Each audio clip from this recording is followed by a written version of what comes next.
1914 வருஷம் மகேந்திரமங்கலத்தில் வித்யாபியாசத்தை முடிச்சுண்டு பெரியவா கும்பகோணத்துக்கு வந்தா.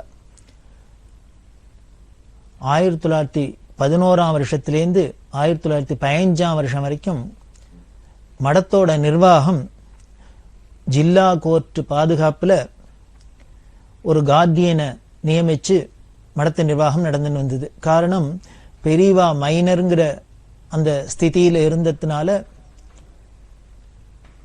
இப்படி ஒரு ஏற்பாடு ஆயிருந்தது. ஆனா 1915 வருஷம் மே மாசம் பெரியவாளுக்கு 21 வயசு பூர்த்தியாகி மேஜருங்கிற ஸ்டேட்டஸ் வந்ததுனால நிர்வாக பொறுப்பு முழுக்கலும் பெரியவா கைக்கே நேரடி பார்வைக்கு வந்தது. நேரடி பார்வைக்கு நிர்வாகம் வந்தா கூட நம்ம மடத்துல சம்பிரதாயம் அவ பேனா எடுத்து கையெழுத்து போடுறது, அந்த அலுவலகத்துல நிர்வாக ரீதியா என்னென்ன காரியங்கள் பண்ணணுமோ அதெல்லாம் இவா டைரக்டா பீடாதிபதிகள் பண்றது இல்லை.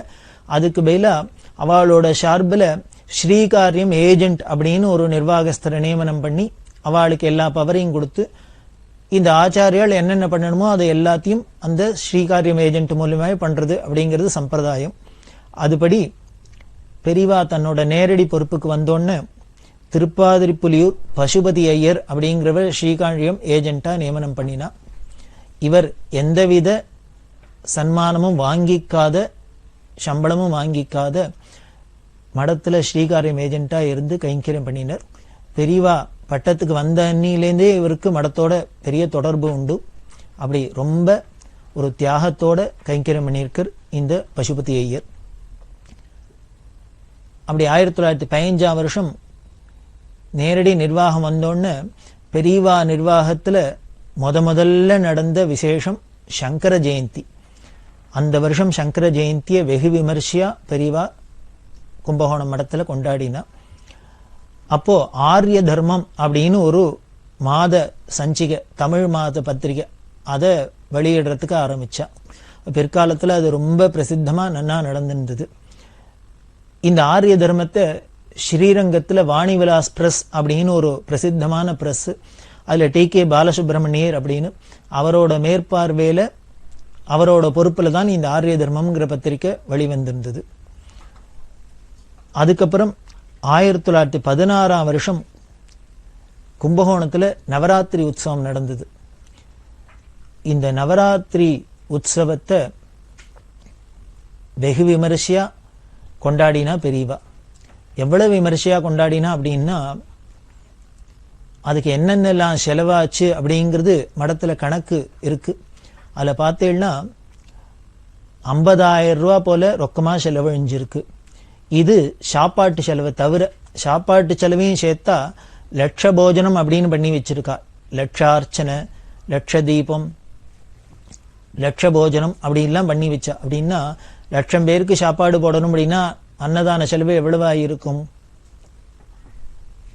மடத்துக்கு பக்கத்துல பின்னால சேஷையா சஷில் அப்படின்னு திவானா இருந்தவ, அவளோட பங்களால தான், அவளோட வீட்டுல தான் ஸ்டோர் ரூமா வச்சிருந்தா. அப்படின்னா கும்பகோணத்துல தஞ்சாவூர் ஜில்லால இருந்த எல்லா தனிகர்களும் தங்களால ஆன சாமான்கள்லாம் கொண்டு ஒரு மாசத்துக்கு முன்னாலேயே இங்க மடத்துக்கு காணிக்கையா கொடுக்க ஆரம்பிச்சிட்டா. அங்க மடத்துல வைக்கிறதுக்கு இடம் இல்லாத அங்க பின்னால வீட்டுல கொண்டு வைக்க முடியுமா, பெரிய வீட்டுல வைக்க முடியுமா இருந்தது.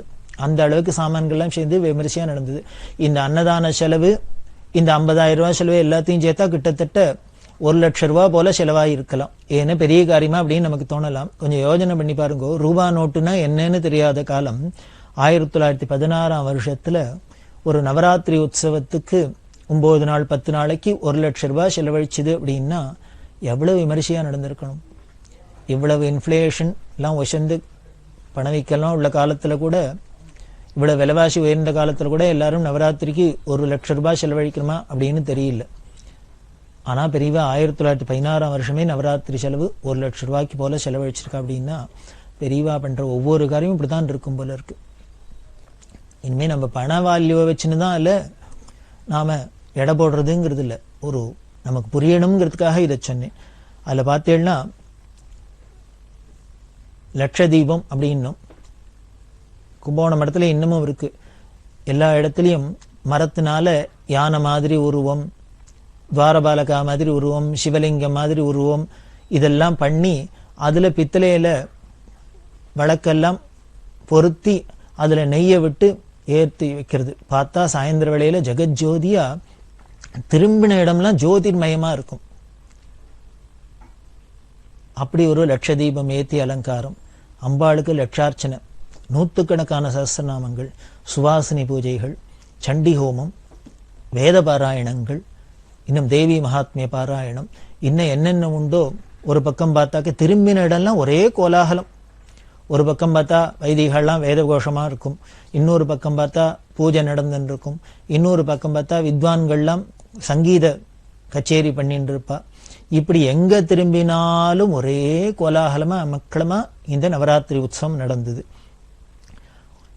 இந்த நவராத்திரி உற்சவத்துல லட்ச போஜனம் அப்படின்னு அதை நடத்தினவர் தேப்பெருமாநல்லூர் ராமசுவாமி சிவன் அப்படின்னு சொல்லுவா.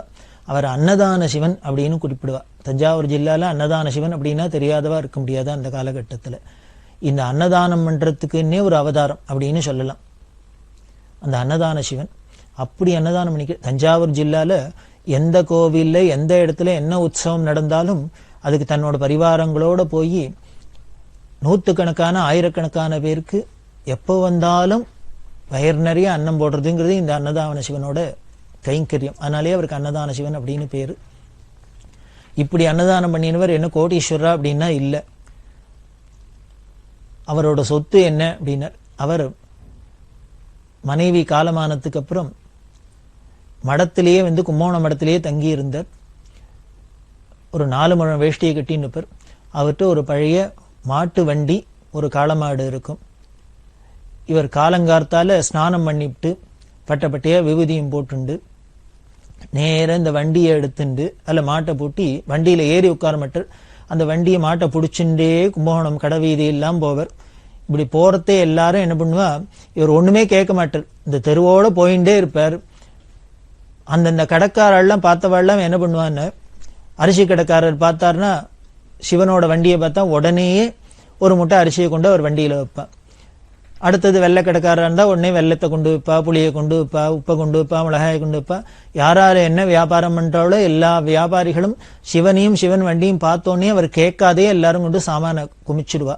அந்த வண்டி ரொம்ப எடுத்துனா நேர மடத்துக்கு வருவர், அந்த சாமான்லாம் இறக்கி வைப்பார். அன்னைக்கு எலெக்ஷன் தீர்ந்தது, உடனே இவர் படுத்து விடுவார். எப்படி சாப்பிடுவார், இத்தனை பேருக்கு அன்னதானம் பண்றவர் அந்த அன்னதானத்துக்கு சமைச்சதுல ஒரு பருக்கு அவர் சாப்பிட மாட்டார். இத்தனை பேருக்கும் ஆகாரம் பண்ணி வச்சுட்டு பக்கத்துல யார்ட்டியானும் சொல்லி ஒரு தயிர் சாதம் மோர் சாதம் தான் சாப்பிடுவார்.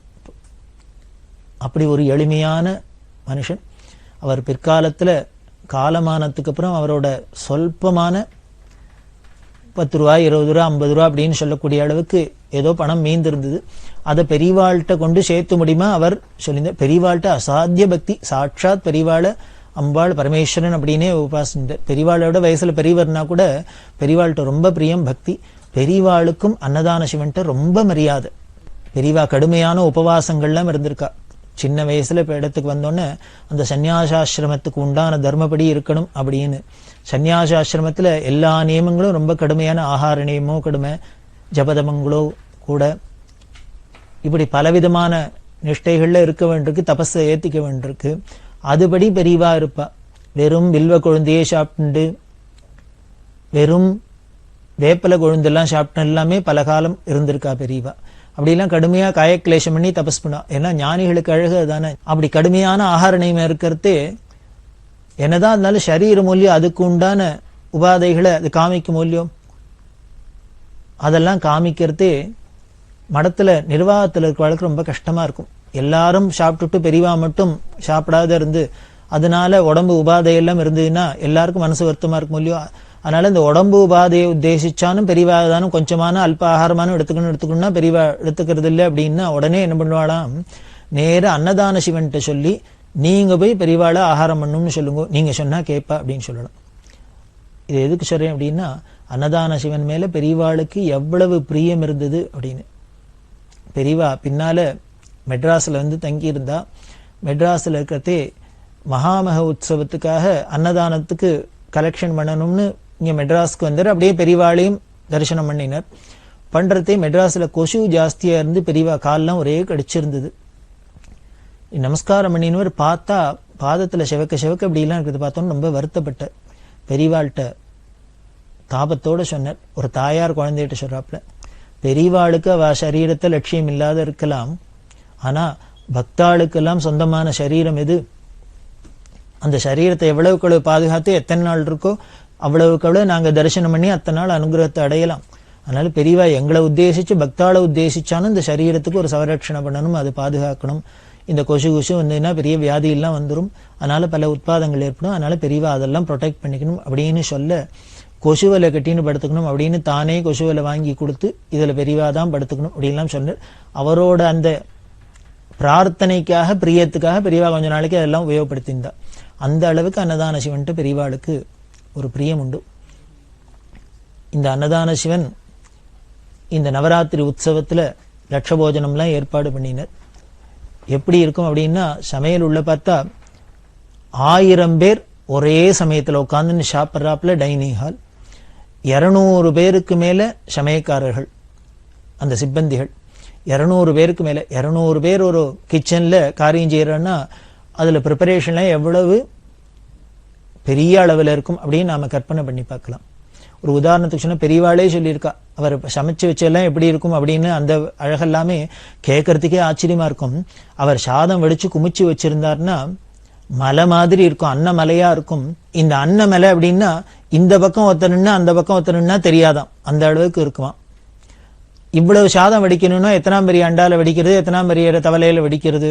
அதுக்கு என்ன பண்ணுறான் அப்படின்னா, கீழே ஓலப்பாயை பரத்திட்டு அதில் கொதிக்க கொதிக்க கொதிக்க 2 முட்டை சாத்தை வடிச்சு அதில் பரத்திட வேண்டியது. அது மேலே மெல்லீஷா ஒரு வெள்ளை துணியை போட வேண்டியது. அது மேலே 2-3 மூட்டை அரிசியை கொட்டிட வேண்டியது. அது மேலே ஒரு வெள்ளை துணியை போட வேண்டியது. அது மேலே 3-4 முட்டை அரிசி சாத்தை வடிச்சு கொதிக்க கொதிக்க அது மேலே போட்டு மேலே இன்னொரு ஓலப்பாயை போட்டு எல்லாத்தையும் சேர்த்து சாக்கால சுத்தி அப்படியே வச்சிருவாளாம். அடியில கொதிக்க கொதிக்க இருக்கிற வெந்த சாதம், நடுப்புற அரிசி, மேல கொதிக்க கொதிக்க இருக்கிற வெந்த சாதம் நல்லா டைட்டா மூடி வச்சுட்டு கொஞ்ச நேரம் கழிச்சு எடுத்து பார்த்தா இந்த மேல இருக்கிற சூடு கீழே இருக்கிற சூடு ரெண்டுத்தினாலையும் நடுப்புற இருக்கிற அரிசி முழுக்கலும் சாதமா ஆகியிருக்குமா. இதெல்லாம் ஒரு வினோதமான ப்ரெஷர் குக்கர் சிஸ்டம் போல இருக்கு. இதெல்லாம் அவர் சிவனே கண்டுபிடிச்சிருக்க. அப்படின்னா இதெல்லாம் எதை காமிக்கிறதுன்னு, அடுத்த வாளுக்கு அன்னதானம் பண்றதுல என்ன ஒரு ஆர்வம் இருந்தா, ஸ்ரத்தை இருந்தா, இப்படி எல்லாம் பண்ணி எல்லாருக்கும் சாதம் வடிச்சு போடணும் அப்படின்னு ஆசை இருக்கும். அப்படி பண்ணினவர் குழம்பெல்லாம் வச்சிருந்தா குழம்பு இண்டாக்குள்ள பெரிய தொட்டி கட்டி இதுல குழம்பை ஊற்றி வச்சிருப்பாளாம்.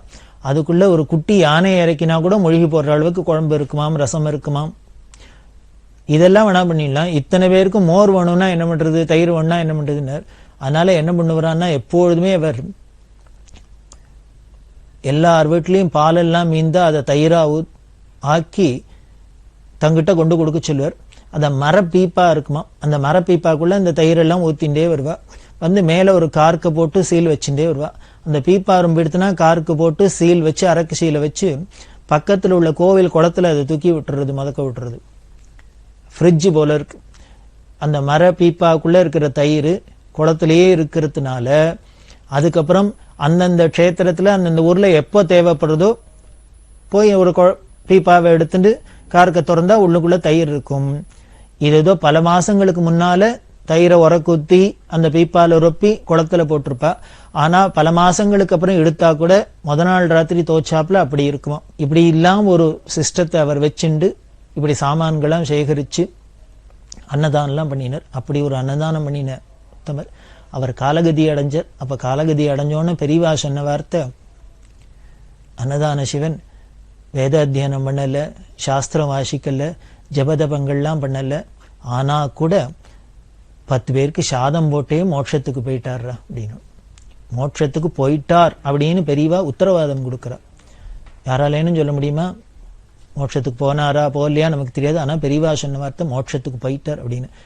அதனாலதான் அன்னதான சிவன் அன்னதான சிவன் அப்படின்னு அவருக்கு ஒரு பெரிய பெருமையா இருக்கு. அன்னதானம் அப்படிங்கிறது அவ்வளவு விசேஷமா சொல்லியிருக்கு.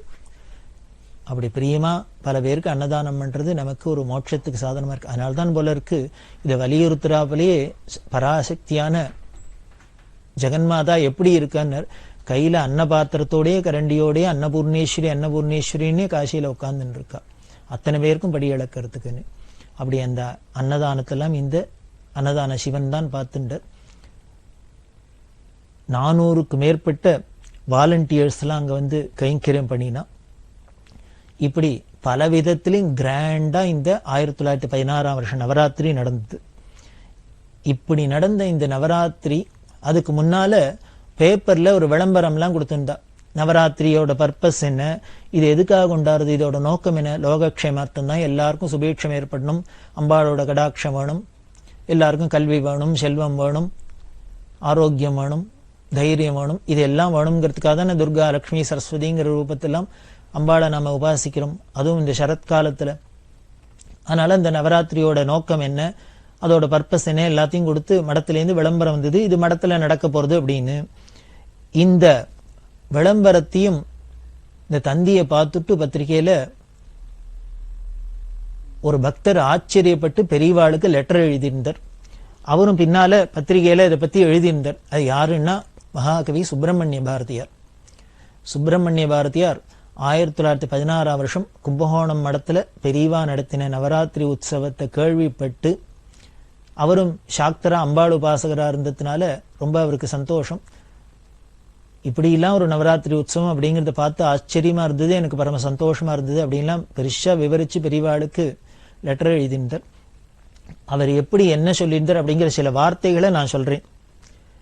பாரதியார் சொல்றார், உலகத்தார் பராசக்திய நல்ல மழை வேண்டி சரத்காலத்துல 9 நாள் பூஜை செய்யறது நமது பூர்வீகர்கள் செஞ்சு வச்ச ஏற்பாடு.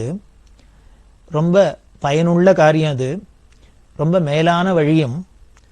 கும்பகோணம் சங்கர மடத்துல இந்த நவராத்திரி பூஜை ரொம்ப கோலாகலமா நடத்த போவதா பத்திரிகையில போட்டிருந்தது. இது சகஜமான விஷயம்தான், சாதாரணமான விஷயம். தேசம் முழுக்க இப்படி நடக்கிறது நல்லதுன்னு தோன்றது. சங்கர மடத்துல எனக்கு ஒரு ஆவல் அபிமானம் இருக்கிறதுனால அந்த செய்தியை உடனே வாசிச்சு பார்க்கணும்னு பார்த்தேன். அதுல பாதி சாஸ்திரமா இருந்தது. ஒரு லௌகீகமான வர்த்தமான ஒரு தந்திக்குள்ள இந்த சாஸ்திரத்தை நுழைச்சிருந்தது ஒரு வினோதமான விஷயம். ஆனாலும் அதுல கண்ட சாஸ்திரம் ரொம்ப உண்மையா இருந்தது. நான் எதிர்பார்க்கவே இல்லை. எனவே அதை படிச்ச பொழுது எனக்கு ரொம்ப மகிழ்ச்சியா இருந்தது அப்படின்னு பாரதியார் அதை பாராட்டி எழுதியிருந்தார். மேலும் பெரியவாளுக்கும் இதே மாதிரி தன்னோட மகிழ்ச்சியும் பாராட்டியும் தெரிவிச்சு லெட்டர் எல்லாம் போட்டிருந்தார். அந்த நவராத்திரியில எல்லாம் கோலாகலமா நடந்து விஜயதசமி அன்னைக்கு பெரியவா பட்ன பிரவேசம் பண்ணினா. யானை மேல அம்பாரியில உட்கார்ந்து பட்ன பிரவேசம் பண்ண நகரத்தார் செட்டியார்களோட ஏற்பாடுல இந்த விஜயதசமி விஜய யாத்திரை நடந்தது. கிட்டத்தட்ட 1 கிலோமீட்டர் வரைக்கும் கூட்டம். அதுல பலவிதமான வான வேடிக்கைகள், விளக்கு அலங்காரங்கள், இன்னும் குதிரை ஆட்டம், இந்த கரகாட்டம் முதலான கிராம வாத்தியங்கள், அந்த வித்தைகள்லாம் உள்ளது. இன்னும் நாதஸ்வரம், பேண்டு, அது முதலான எல்லாத்தோடையும் ஜெகஜோதியா 1 கிலோமீட்டர் அளவுக்கு நீளத்துக்கு இந்த ப்ரொசஷனோட பெரியவா விஜய யாத்திரை பண்ணினா. இப்படி இந்த விஜயதசமியோட இந்த நவராத்திரி பூர்த்தியாச்சு. இந்த 1914ஆம் வருஷம் வித்யாபியாசம் முடிஞ்சு கும்பகோணம் வந்தான்னு பார்த்தோம். அந்த 1914ஆம் வருஷத்திலேருந்து 18ஆம் வருஷம் வரைக்கும் கும்பகோணத்திலேயே தான் பெரியவா இருந்தா.